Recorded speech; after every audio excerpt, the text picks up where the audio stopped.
On the latest episode of the Irish History Boys with me, Tim McGarry, and Dr. Cormac, we're discussing trade barriers between Northern Ireland and GB. No, not the protocol, not Brexit. We're talking 100 years ago, ladies and gentlemen. Customs forms for Northern Ireland, goods to Great Britain, and vice versa. Why is Northern Ireland different from the rest of the UK? We'll also be discussing the Parliament in Ulster in 1925 and how the fact that, according to certain people, basically Northern Ireland was run by about half a dozen people. None of them were nationalists. The Irish History Boys. Join us now.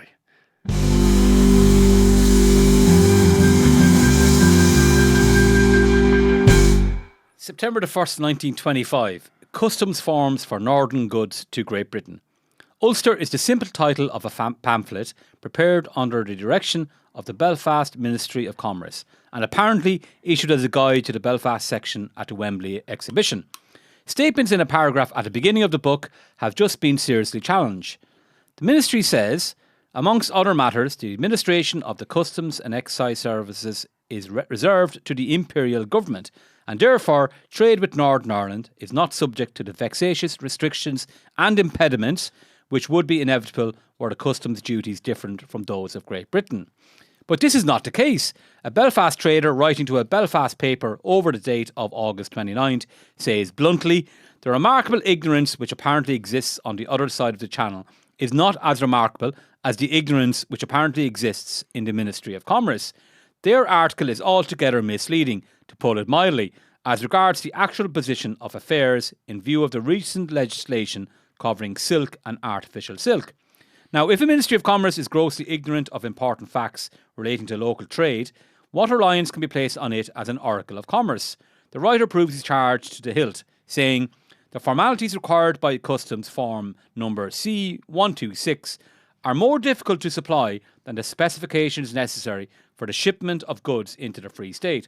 To comply with some of the requests which have recently passed across my desk, an Ulster firm dealing in silk and artificial silk goods would require to add to their establishment a Department of Historical Research and employ at the same time an analytic chemist to answer some of the inquiries with regard to the relative proportions of silk and artificial silk contained in various articles. When they were manufactured, has duty been paid?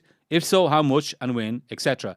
I do not think that any merchant trading as between Edinburgh and London has these particulars to supply.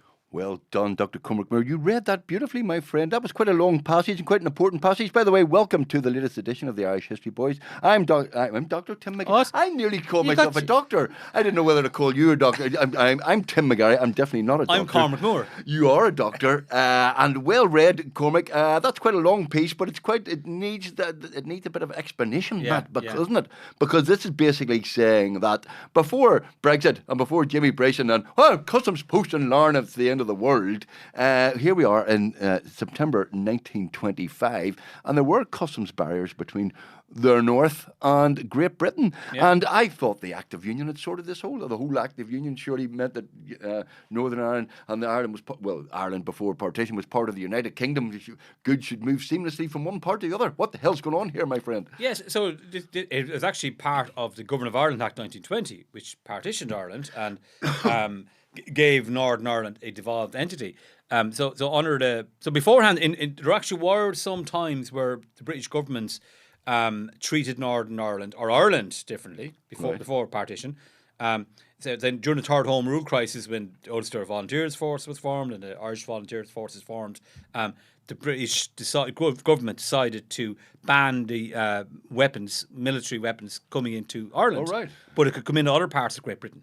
And a court case was taken. There was a company called Hunter and Sons. They were right. They got a shipment of weapons.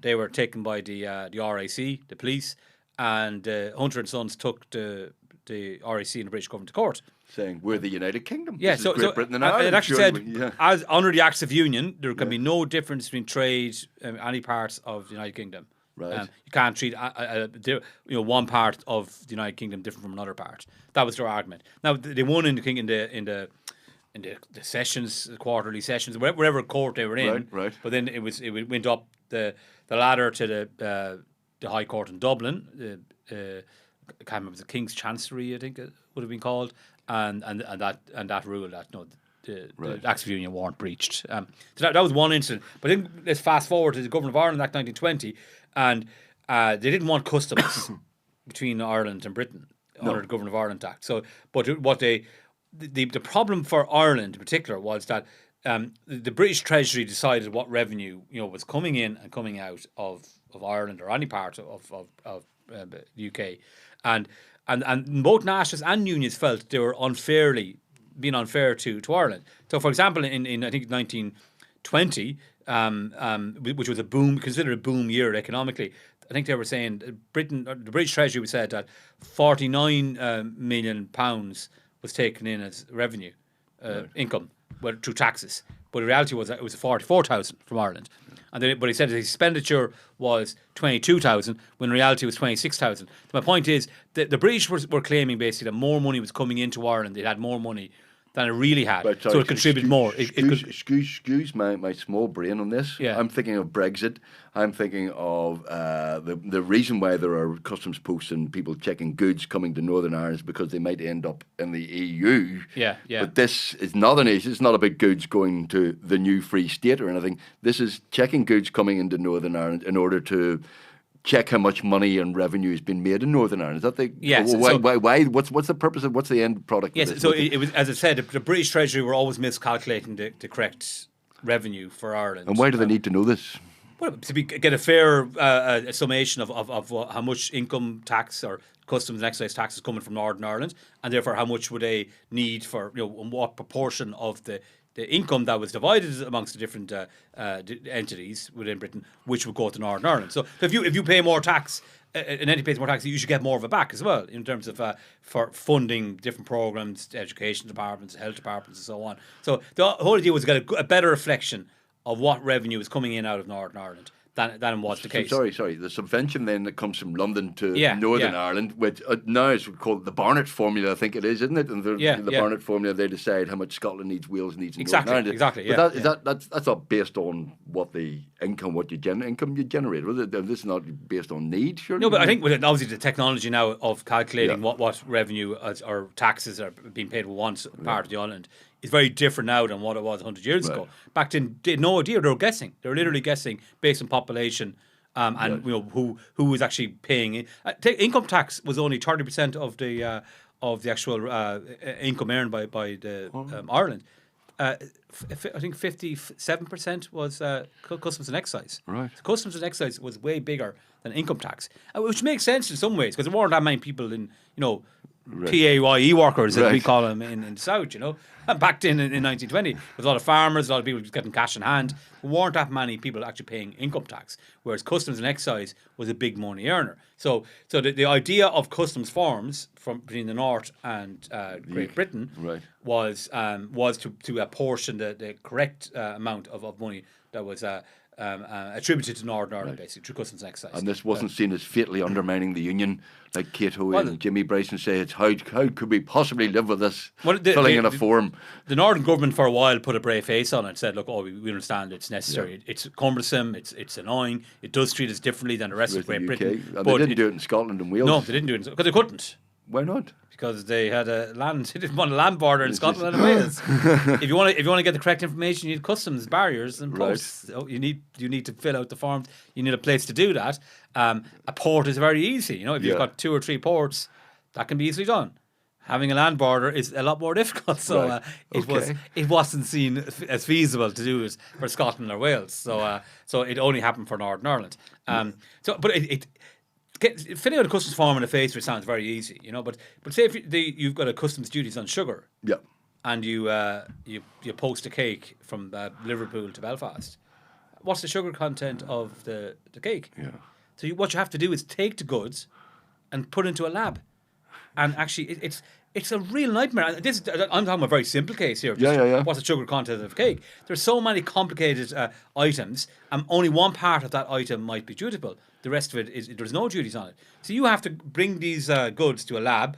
That means delays. When you're filling out a form, you have to go exactly what all the ingredients are, what percentage of those ingredients certain items are. It's a very cumbersome and it really holds up trade. And this is stuff just coming into Northern Ireland, not stuff both, coming both out, ways. coming right. So both ways. Both ways, yeah. So companies in Northern Ireland making, this one, the example they give is about silk. Silk, and artificial silk, yeah. And what are the proportions between silk and artificial silk? When were they manufactured? Has duty been paid? All that. Does that have to be done? Forms have to be filled in both ways. Yeah, both ways, yeah. Right. And did that not cheese a lot of people off? It did, yeah. Business people did. Well, we're not going to bother exporting to Northern And Ireland. it also gave the assumption to British firms that Ireland's it was same. different. Yeah. Not only the Northern Ireland the same as the Free State, whereas right. Free State actually had customs barriers. So there was actually a different customs regime in South from 1923 onwards. Right. So they actually had different duties on different goods at the time, and there actually was that was when the hard border was created. We'll talk more about it in the next episode. Right. But from this point of view, it was actually very cumbersome for British firms to deal with Northern Ireland firms, and even for Northern Ireland firms to get their goods into British firms. Because filling out forms, but not just filling out the forms, it's actually often having to bring goods to labs to check out the content of certain items in those goods. That took time, So was there a border post at Larne then? I don't think there was a border post at Larne, but customs post. There definitely were customs posts. There would have been customs forms to fill in, like not to pay duties or not to check if goods could be allowed in or not. Right. There was a customs union between Britain and Northern Ireland, but you still had to fill the forms out for Northern Ireland goods going to Britain and vice versa, which you didn't have to do. As the trader that was commenting in this report says, you wouldn't find this from goods going from London to Edinburgh. Right. So it was a very specific to Northern Ireland. And it got worse as well because in the 30s, when there was a lot of smuggling going on, the British government brought in a Finance Act. It was 1934. Said that any goods can be checked for 20 miles anywhere 20 miles from the border, both ways. Both ways. Yeah, can check any goods.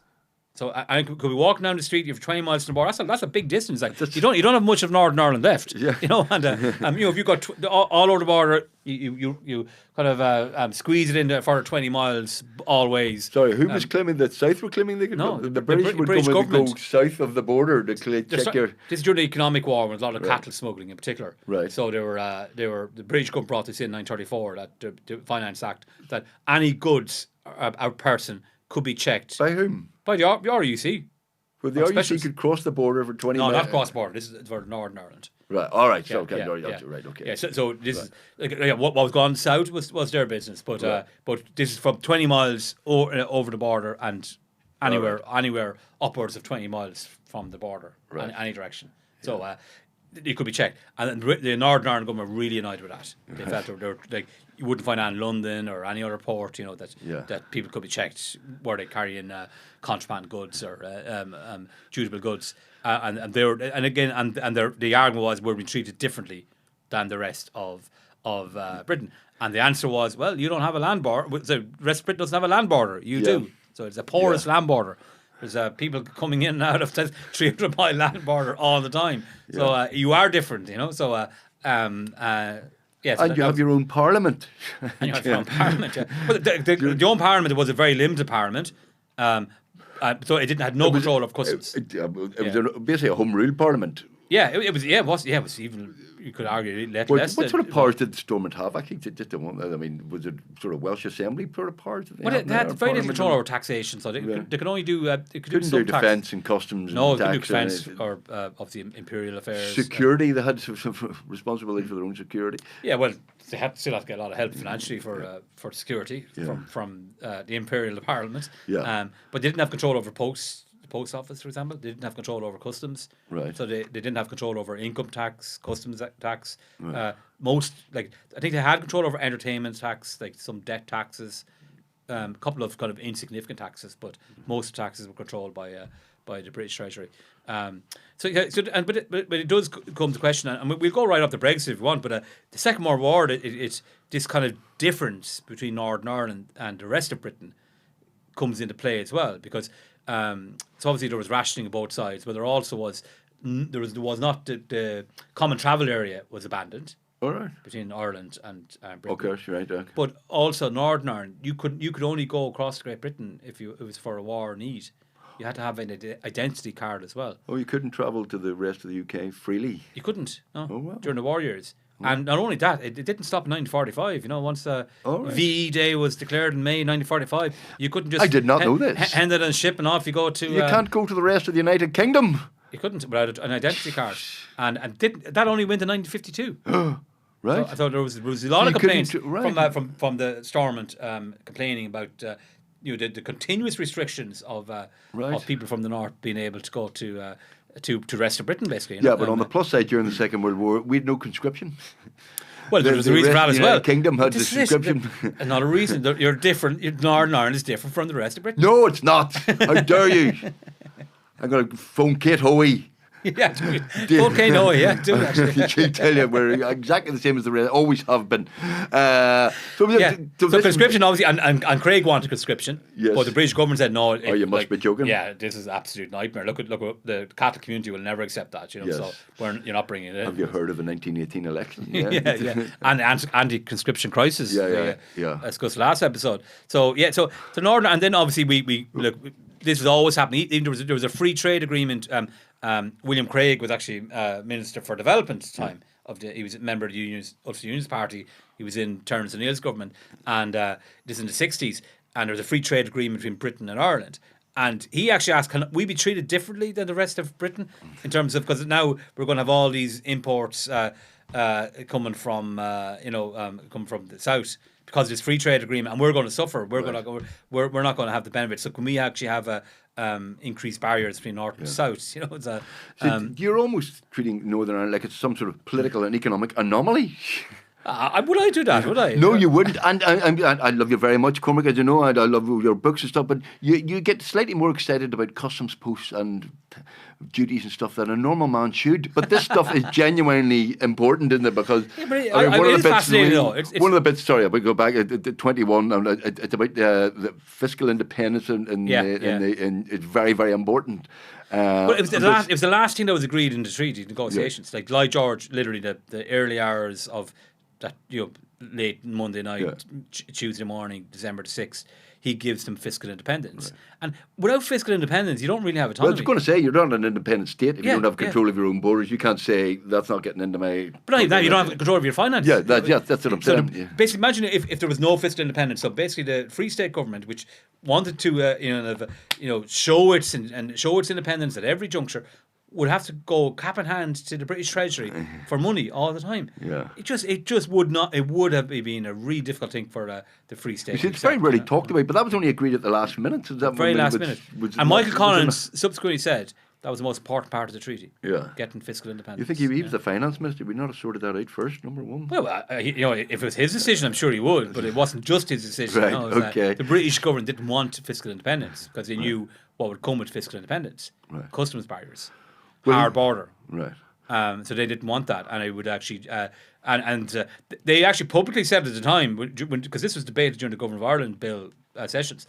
They're all saying, "Look, we really want to unite Ireland, and I know we're partitioning Ireland, but we actually want to unite Ireland. If we agree to fiscal independence, that means customs barriers, that means a hard border, that means permanent partition."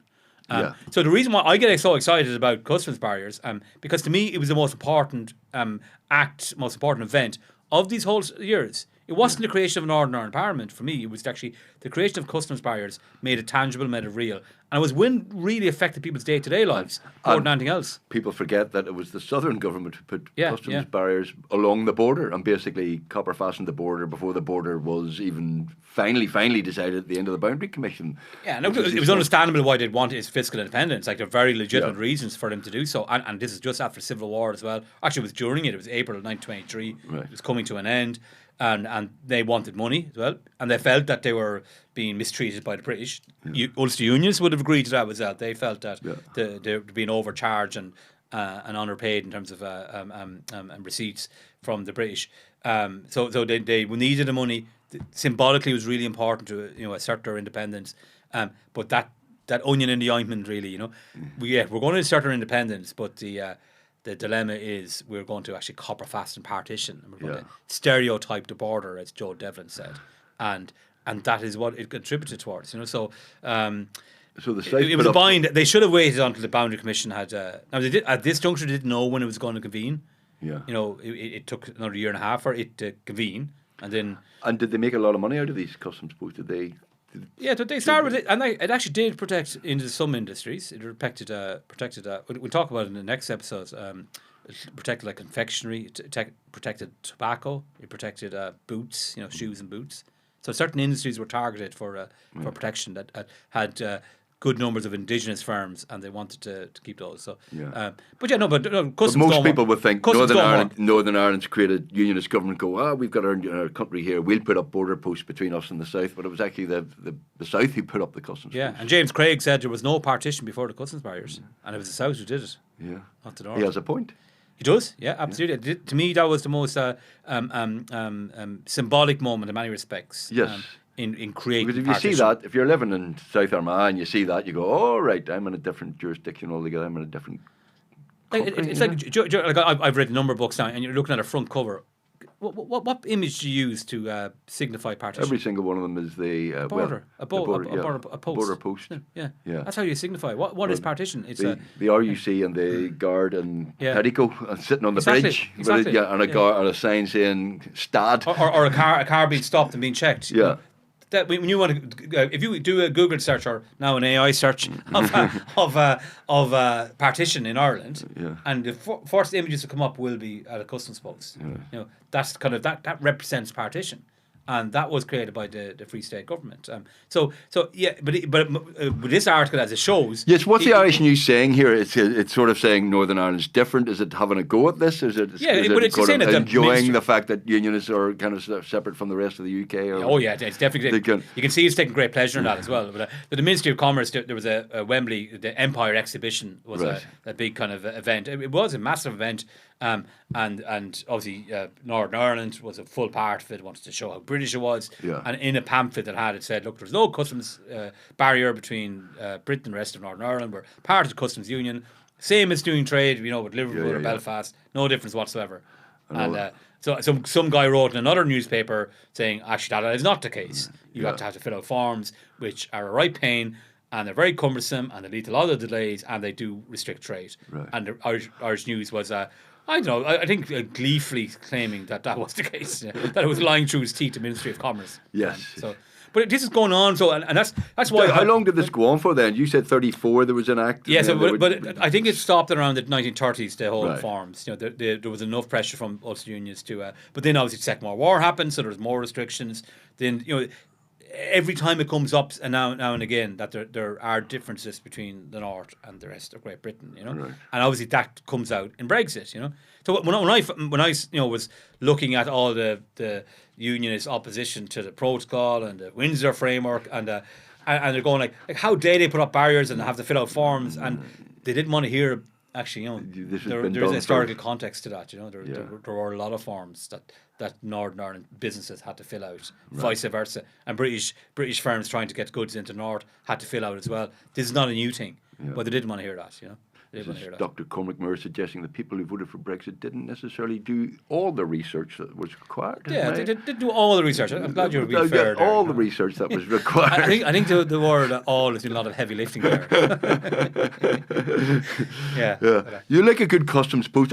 We were down in Petticoat when doing one of the. I was there with you. Yes, and the customs. It was a lovely day as well. I remember, wasn't it? It was a beautiful day. Yeah, it was very nice. Got an ice cream, got a poke on the bridge at Petticoat.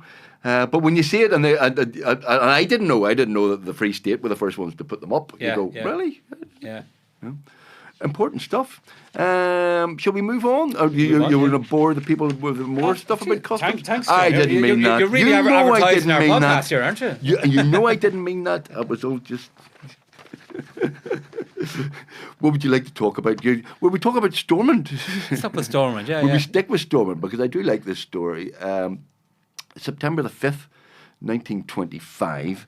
And this is another article in the Irish News. It's probably having a go at unionists. I don't know. Why should the 20 or 30 gentlemen who meet now and then at the Assembly's College Belfast be spoken of as a parliament and regarded as a deliberative body? They have no real claim to the title. They are summoned on occasion to register the decisions arrived at by half a dozen superior persons who meet in secret and frame their plans on the assumption that an overwhelming majority of the people's representatives are of less account in the work of the world than the Cormac stones at Giant's Ring. I see, that's eloquent. I like that. That's different type of language. That's different type of language. This is the Irish News having a go at Stormont, which in 1925 was still meeting in the Presbyterian College. So Stormont hadn't been built. I know we all call it Stormont, the Stormont years. Stormont hadn't been built. 1932 it wasn't. Northern Ireland Parliament met first in City Hall, didn't it? No, Assembly's College first, but the official opening was in City Hall. Official opening was in City Hall, and then it met at the Assembly in the Gamble Room. I've been in it. Gamble Library at the. Oh, you've been in it? I haven't been in it myself. We should go. Well, it's a library now. It's not much to see, but it's not much to see. Well, the Presbyterian College is lovely there. You should go, worth a visit. And they met there for a while Stormont was being built. Stormont built in 32. 32, 33. 32, I think. 32. They invited Carson over, and he had his statue was put in front of it, unveiled his statue. Is there a statue of Carson outside Stormont? Yeah. Well, I presume there was one of the Nationals as well. Is there? Round the back somewhere. But this is 1925, and this is the Irish News basically saying this is a Mickey Mouse Parliament. It isn't even a Parliament because there's no opposition, but decisions are made by 5 or 6 people, and then rubber stamped by Unionist MPs. Is there basis to that, Cormac, do you think? It was. Now, at this juncture, there were 2 Nationalist MPs, so Joe Devlin and Thomas McAllister. 2 Nationalists out of... They decided in April, there was an election in April 25, and they decided to take their seats. So it was a 52-seat parliament. 52 seats, you're right. Right, and there were... So in the first parliament, Unions won 40, and Nationalists won 12. So that was 6 Sinn Féin and 6 United Irish League, which was Joe Devlin's party. So I'm not sure the numbers of I know I think the Unions went down to 33. Yeah, they lost a few seats, didn't they? To Labour and people like that, wasn't it? Yeah, and Independent Unionists won 1 as well. And then Nationalists. I think Nationalists kept 12, but different. There was a lot less Sinn Féin, there was a lot less Republicans, but there was more kind of. They were coalesced under one banner, the pro-treaty and the Devlinites. Right. But anyway, it still was essentially a unionist shop. So, and so was the Senate, because the House of Commons got the elected Senate. Right. So it was just a talking shop, and it was ruled by the cabinet, basically, James Craig and his mates who were in their jobs for, most of them were there for guts of 20 years. There's very little change in that cabinet. So that would have been a great gig, wouldn't it? Unionist MP at Stormont. You'd have well, if you're in the cabinet, nothing to do. Oh yeah, presumably a nice fat salary. Well, when were salaries paid properly, say, for politicians? Oh, maybe you were saying they weren't even paid in 1921? I'd imagine they were by 1921, but I don't. Cause I know was Keir Hardie, he was the leader of the Labour Party when he first got the Parliament in the early 1900s. He was complaining about the fact that there was no salaries for parliamentarians. Well, I thought that had gone in the early 20th century. I think it had gone in the early 20th century, but how much were they paid? Like, I'd say it wasn't enough to sustain a living. I'd say in most cases still. And do we know? Sorry, this is exposing my own ignorance. These say 40 Unionist MPs or Unionist. Were they working class people, or were they all men of property and sort of big house unionists? Well, most of them would have been big house unionists, but the people from the kind of the Labour side of it, not necessarily. The UULA, the Ulster Unionist Labour Association. They would have been under a unionist banner, but they were more from a Labour background. So some of them would not have been necessarily ascendancy Protestants, but all of the cabinet were ascendancy, all of them. So if you look at the first cabinet of the Northern government, James Craig, very rich man, from whiskey, distillery owner, Lord Londonderry, Mount Stewart. Clue on the title. So, yeah, exactly. Yeah. Hugh Pollock, the finance minister, from very wealthy background as well, merchants, I think. Andrews, John M. Andrews. Yes. His brother was a shipbuilder. His other brother did he went build down a with ship? Titanic. Yeah, went down with Titanic. So they were from a very wealthy background as well. Right. Richard Dawson Bates, the Home Affairs Minister, was he was a solicitor, but from a very wealthy background. Right. Edward Archdale, same story, So am I missing anyone? Did I get everyone there? Did you get Lord Brookborough? He's later. No, he wasn't. He wasn't later. minister. The first. He wasn't. He's later. He wasn't the cabinet minister. First one. The first government. But basically, what the Irish News is saying here is that they have their parliament. They're not even. The parliament's not even doing it. It's basically 6 lads. The Ulster Unionist Council presumably have a cabinet meeting then to say we're doing X, Y, and Z, and then it's rubber stamped. Yeah. So what? How does that compare to today now? Well, Edmund Poots. It's a lot more efficient than today, because today 5 parties or whoever's in the executive agree Poots, something, though, and then nothing happens. He made a very interesting point recently, Edmund Poots. Edmund Poots did. Yeah, about they're not even reading from the scripts anymore. It's just like it's. Like they don't care. Like there's no accountability at all. There's no effort to be engaged with the parliament. There's no parliamentary kind of engagement at all with Stormont today. It's just and if there's only the opposition is a tiny opposition of 8. With SDLP, and they ask questions, and most of the ministers are not there. They don't answer the question. They don't feel they have to be accountable. So has it improved since then? Well, probably not. I mean, the specific complaint that the Irish News is making is that the Parliament voted an additional £750,000, which is quite a lot of money. And they said it was the right decision. That was nothing wrong with the decision to discharge the liabilities of the unemployment fund, and they said it was the right decision. Nobody could object to the concrete proposal, but there were 100 matters associated with the grave problem of unemployment, on which the elected representatives of the working people had much to say. Details of administration, opportunities neglected, ministerial lack of initiative, and the hopelessness of the outlook for the future under the guidance of men who had failed to make effective use of the country's resources. But none of this was being dealt with. None of this was being spoken about. The Prime Minister and his colleagues insisted that only one short sitting of this unique, open inverted commas, Parliament, said with a sneer, I can feel the sneer coming off the inverted commas there, Parliament, should be devoted to the bill and all the serious questions arising in connection with it. Relying confidently on their cohort of automatic voters. Sir James Craig and his cabinet can govern the 6 counties with an autocratic contempt for popular feelings and opinions that Peter the Great of Russia would not have ventured to display in the height of his despotic power over myriads of semi-barbarians. That's very eloquent. I like that. I like a bit of all the semi-barbarians in the Russian Empire. Not many articles today in the Irish News about Peter the Great of Russia. No, not many. And his semi...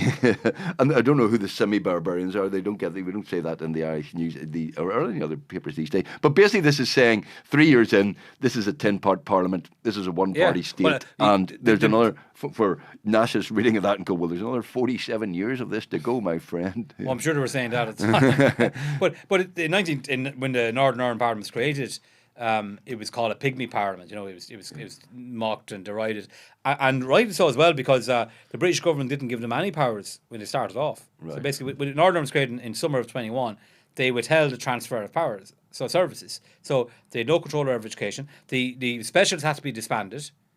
So they had no control over security. They had no control over education. Said all of the other kind of taxation, motor taxation. And local government even, they had no control over anything. So they went on a massive long summer holiday in summer 21. Right. And then when they came back to ask, what can you say about motor insurance? What can you say about education? And said, sorry, we can't say anything because we don't have any powers. Right. So it was actually during the treaty negotiations that Lloyd George gave Craig transfer the powers. So they were transferred from the beginning of November 1921 to the 1st of February 1922. Is this because they're transferring a lot of powers to the south and under the treaty? No, this is before the treaty. This is during the treaty negotiations. Right. So it was used as a tactic initially to see could Northern Ireland come into to an All Ireland Parliament, right, which would have a lot more sweeping powers, a lot more control. It obviously didn't work. It didn't convince unionists to have anything to do with Dublin. Right. No. But the fact that it was withheld for a while was actually as a tactic by Lloyd George. Right. So that's to seek to get something from Ulster unionists. Right. Now it's interesting that he didn't. He actually gave them transfer the powers before the negotiations had ended, which suggests maybe that he's called for Irish unity and cooperation between North and South weren't as genuine as he would have laid out. Well, the other company, when we fast forward to the 60s and civil rights and stuff like that, one of the major complaints of some nationalists was that Britain took no interest in what was happening in Stormont.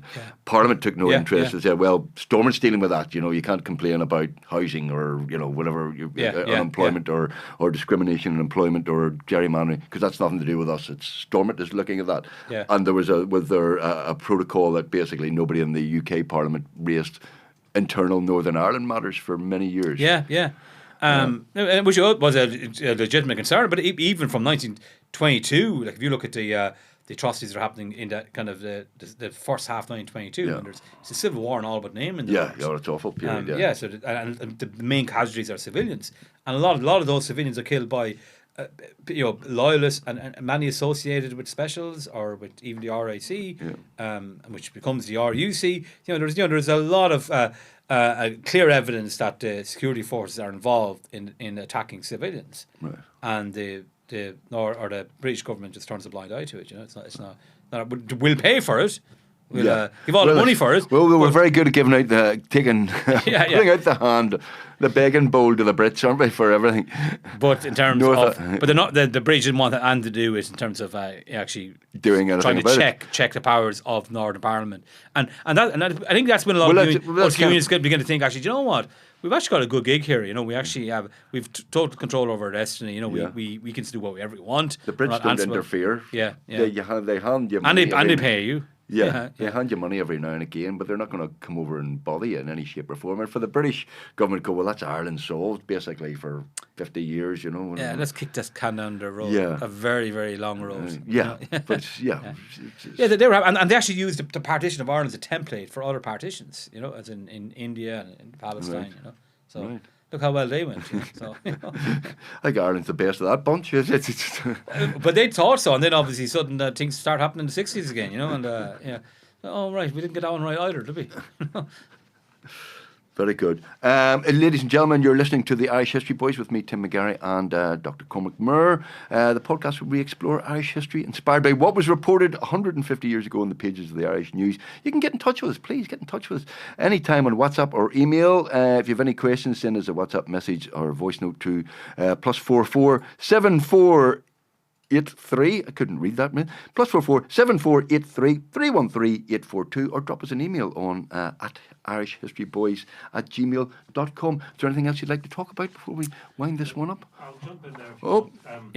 Just to update you on a couple of facts. Facts? That sounds ominous. Well, you were talking about whether the Stormont members, not at Stormont, but in the Parliament, were paid. I can't find any definitive answer on that. Those chances are they may not have been paid. But salaries for MPs were introduced in 1911. Westminster. In Westminster. And they were paid £400, which was at the time more than 5 times the sort of average salary. So it was a reasonable enough salary. Decent, but interestingly, if you were to look at the Prime Minister's salary in the UK, back in 2009, the Prime Minister was getting paid about £193,000 or up to £197,000. Somebody along the way decided to take a cut and show that they were, being austere. So the current UK salary is now less than that for the Prime Minister, 166,000. But if it stuck with inflation, they'd be earning £305,000 today. So there you are. And just finally, I'll just give you a bit of fan feedback because you like to hear from your fans, and a lot of people saying how much they love the show. A brilliant show, says Gary Howard. And here's a comment based on your discussion some weeks back about flags and anthems. I don't know what you make of this. This is from David Pryle, I think. My suggestion for the new flag, a pint of harp on a green background. Surely nobody could disagree with that. Pint harp? Emoji. Are you stupid? What the I know you're a fan. Not harp. Nobody drinks harp. Definitely maybe people drink it in the north. You will not find a pint of harp down south at all. Will you not find? Never. I think I've seen once in my life. You never said a pint. No. They used to have good ads. Remember that they had a camel or something? Yeah. That was it. You don't see harp down south ever. This harp is protectionist. Remember you flag's said never going to work. A man's trying to do his the best culture to bring the difference in country north together. and south. We don't drink harp. Yeah, and we eat the good potato. Oh, did you say? Stop it, you're never going to get a United Ireland with attitude like that. It's not going to work. Seriously. But thank you very much for your feedback. A pint of Guinness on a green background, maybe. Yeah, No? yeah, that definitely covers the Protestant element as well. Yeah. Got Arthur Guinness, But Church of Ireland man. It's a possibility then that Unionist MPs were being MPs in Stormont and weren't even getting paid. It was voluntary work. It was just for the crack. Yeah, I don't know. Yeah, the honest answer is I don't know what were the MPs in Northern Ireland paid. Yeah, I don't know. Right, we'll have to find that out because as I say, it would have been a great gig. Well, yeah, if you don't have to do anything. Yep. So, 165 grand to be Prime Minister. I wouldn't take a pay cut like that, Cormac, would you? No, God, no. Oh, God, no. That's probably why Liz Truss wanted to finish up after a few weeks. Thank you very much for listening to this edition of the Irish History Boys. We'll catch you next time. That's all from me and Dr. Cormac Moore. See you then. See you then.